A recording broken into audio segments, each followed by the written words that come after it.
ആദ്യ ജോലി നേടിയതിൻ്റെ സന്തോഷവും ആ ജോലിയിൽ ജോയിൻ ചെയ്യാനുള്ള ആകാംക്ഷയിലും വടക്കാഞ്ചേരിയിലെ വീട്ടിൽ നിന്നും തിരുവനന്തപുരത്തേക്ക് യാത്ര തിരിച്ച നവോമി എന്ന 23-കാരി ഇന്ന് വീട്ടുമുറ്റത്തേക്ക് തിരിച്ചെത്തിയത് ചേതനയറ്റ മൃതദേഹമായാണ്.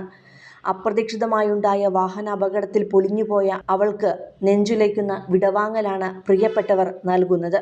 നവോമിക്കൊപ്പം യാത്ര ചെയ്തിരുന്ന അമ്മയ്ക്കും സഹോദരനും പരിക്കേറ്റിരുന്നു. എന്നാൽ അമ്മയ്ക്ക് മാത്രമാണ് നവോമിയെ അവസാനമായി ഒരു നോക്കു കാണുവാൻ സാധിച്ചത്. കയ്യിൽ ആംസ്ലിംഗ് ഇട്ടാണ് അമ്മ എത്തിയത്. മകളുടെ മുഖത്തു നിന്നും കണ്ണെടുക്കാതെ അവളുടെ മുഖത്ത് തലോടി അവൾക്കരികെ വിങ്ങിപ്പൊട്ടുന്ന ജിപ്സി കണ്ടുനിന്നവർക്കും വേദനയായി മാറുകയായിരുന്നു. വടക്കാഞ്ചേരിയിലെ ഡ്രൈവറായ വിൻസെന്റിന്റെയും ജിം ട്രെയിനറായ ജിപ്സിയുടെയും 3 മക്കളിൽ രണ്ടാമത്തവളായിരുന്നു നവോമി. പഠിക്കാൻ മിടുക്കിയും. PG പഠനം കഴിഞ്ഞ് ജോലിക്കായുള്ള ശ്രമത്തിലായിരുന്നു കഴിഞ്ഞ കുറച്ചു നാളുകൾ. ഒടുവിൽ സൈക്കോളജിയിൽ പഠനം പൂർത്തിയാക്കിയ നവോമിക്ക് തിരുവനന്തപുരത്ത് ജോലി കിട്ടി. അതിന്റെ സന്തോഷത്തിലായിരുന്നു കുടുംബം. കഷ്ടപ്പാടുകൾക്കൊടുവിൽ മക്കൾ ഓരോരുത്തരായി ജീവിത വിജയം നേടുന്നതിന്റെ സന്തോഷത്തിലായിരുന്നു വിൻസെന്റും ജിപ്സിയും. എന്നാൽ ആ സന്തോഷത്തിന് അധികം ആയുസ്സുണ്ടായിരുന്നില്ല. ജോലിസ്ഥലത്ത് നവോമിയെ എത്തിക്കാനുള്ള യാത്ര അവളുടെ മരണത്തിലേക്കാണ് കുടുംബത്തെ കൊണ്ടുചെന്നെത്തിച്ചത്. 5 നാൾ മുമ്പ് കൊട്ടാരക്കര വാളകത്ത് വെച്ചാണ് ദാരുണമായ ആ വാഹനാപകടമുണ്ടായത്.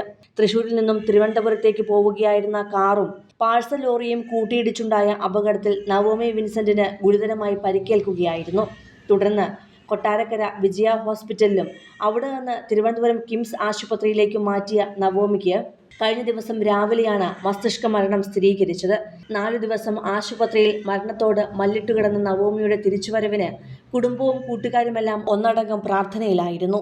എന്നാൽ ആ പോരാട്ടങ്ങളെല്ലാം അവസാനിപ്പിച്ച് മരണത്തിലേക്ക് പോവുകയായിരുന്നു നവോമി വിൻസെന്റ് എന്ന 23-കാരി. ഗോഖോ താരമായിരുന്ന നവോമി രജിഷ വിജയൻ പ്രധാന വേഷത്തിലെത്തിയ മമിത ബൈജുവും അഭിനയിച്ച ഗോഖോ എന്ന സിനിമയിലും അഭിനയിച്ചിരുന്നു. നവോമിയുടെ മരണവിവരം അറിഞ്ഞ് മമിത പങ്കുവച്ച ചിത്രമാണ് നവോമിയുടെ വേർപാട് ആരാധകരെയും അറിയിച്ചത്. തൃശൂർ സെന്റ് തോമസ് കോളേജിൽ നിന്നും സൈക്കോളജിയിൽ PG ബിരുദം നേടിയ നവോമി ആദ്യ ജോലിക്കായി തിരുവനന്തപുരത്തേക്ക് പോകുമ്പോഴാണ് അപകടമുണ്ടായത്.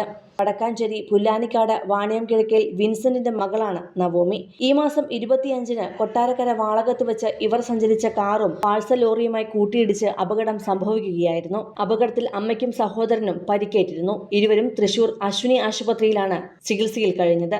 നവോമിയുടെ സഹോദരി ഏഞ്ചൽ എറണാകുളത്ത് അധ്യാപികയായി ജോലി ചെയ്യുകയാണ്. അനുജൻ ജോയൽ തൃശൂർ സെന്റ് തോമസ് കോളേജിൽ വിദ്യാർത്ഥിയുമാണ്. അതേസമയം നവോമി മറ്റു പലരുടെയും ജീവിത സ്വപ്നങ്ങൾക്ക് സ്വന്തം അവയവങ്ങൾ സമ്മാനിച്ചാണ് വിടവാങ്ങിയത്. നവോമിയുടെ അവയവങ്ങൾ ദാനം ചെയ്യുവാൻ സഹോദരി ഏഞ്ചൽ ആഗ്രഹം പ്രകടിപ്പിച്ചതോടെയാണ് അതിനുള്ള നീക്കങ്ങൾ നടത്തിയത്.